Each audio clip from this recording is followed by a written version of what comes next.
Sa umagang ito ay nakikita ko si auntie sa may kangkungan.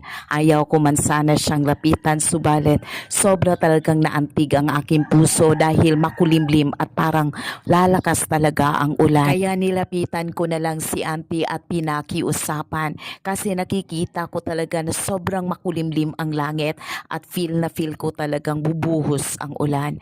Nang nilapitan ko si auntie, agad siyang nagkwento sa akin sa kanyang buhay na hindi rin madali. Mas pinili niya daw ng ganitong hanap buhay kasi dito niya nabubuhay ang kanyang mga anak. Despite sa kanyang mga napagdaanan, na ikwento din ni auntie sa akin na hindi perpekto ang kanyang pamilya, subalit sobra siyang napapasaya ng mga ito sapagkat hindi talaga siya iniwan at hindi pinabayaan. Ang pangunguha ng kangkong ay isa sa kanilang mga hanap buhay noon pa man.